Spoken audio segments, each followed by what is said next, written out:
Para maiwasan nyo na laging ma-full storage ang inyong mga Gmail account, ito po yung mga dapat nyong gawin. Open nyo yung Gmail nyo. Malalaman nyo na full storage na kayo kapag may nag-pop up ng ganito na account storage is full. So, hindi ka na makaka-receive ng mga email dahil full storage na ang inyong Gmail account. So, ang gagawin ninyo, pinutin nyo itong profile nyo. Dito makikita nyo yung storage use. Sa akin, 18% pa lang. Pero baka sa inyo, nasa 90% na yan. Kaya, account storage full na yan. So, pinutin nyo itong storage use. Sa mga hindi nakakaalam, sa Google account natin, meron lang tayong 15 GB na free na storage. Kung gusto mo mag-upgrade, kailangan nyo pong magbayad. Pero para din na tayo magbayad, ganito yung gagawin nyo para mag-free up space ng storage. Dito sa storage use, may kita nyo dito kung ano yung dahilan kung bakit full storage po ang inyong mga Google account. So, dito sa akin, ang pinakamay malaki ay itong Google Drive. Kadalasan na dahilan kung bakit laging full storage yung mga Gmail nyo ay dahil po yan sa Google Photos.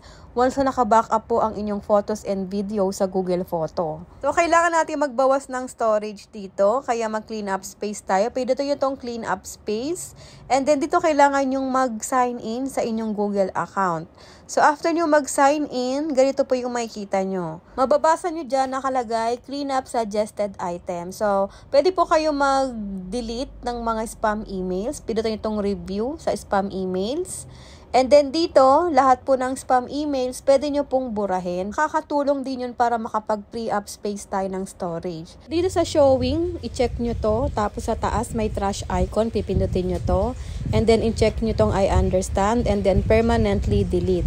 And then next, pwede rin po kayo mag-delete ng mga emails with large attachments. So, yung mga nare-receive nyo mga large files sa Google Drive nyo, pwede nyo pong i-delete na lang yun lahat if ever na hindi yun na po kailangan yung mga files na yun. I-select all yun na lang, tapos pinutin nyo itong trash sa taas. And then, i-check nyo itong I understand and then permanently delete. Kung sakali lang naman na hindi na importante yung mga na-receive nyong large files. Pero if ever naman na may mga importante pa dyan, wag nyo na lang i-select all. Isa-isahin nyo na lang pindutin para piliin kung ano lang yung gusto nyong i-delete dito. Tulad ng sinabi ko kanina, ito yung pinakadahilan kung bakit laging napupuno ang storage ng inyong mga Google account ay dahil po naka-backup yung inyong mga photos and videos sa Google Photo.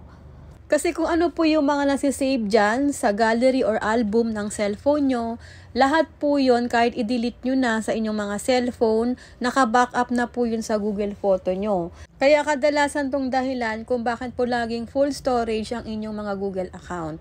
Kaya dito sa Google Photos nyo, burahin nyo na lang din po yung mga pictures or mga videos na mga hindi nyo na kailangan na naka-backup dito sa Google Photos nyo. Pero if ever naman na ayaw nyo nang i-backup yung mga photos and videos dyan sa cellphone nyo papunta sa Google account nyo, pwede namang hindi nyo na lang i-backup para laging hindi na pupuno yung storage ng Google account nyo. Ito lang gagawin nyo. Pumunta po kayo sa Google Photos. Tapos pinutin mo tong profile mo sa taas, sa bandang right side. And then dito, sa baba, scroll down mo, makikita mo tong photo settings. Pipinutin mo tong photo settings. And then dito makikita mo yung backup, pipinutin mo to. And then dito sa backup, i-off mo na to para po hindi na po na-backup yung mga nasisave dyan sa phone mo na photos and videos. Kasi kadalasan yan po talaga yung dahilan kung bakit laging napupuno yung mga storage ng Google account natin. So yan yung mga pwede nyong gawin para maiwasan na laging puno yung mga storage ng Google account nyo. So sana i-share nyo tong video na to para makatulong din kayo sa iba. Thank you for watching and follow for more.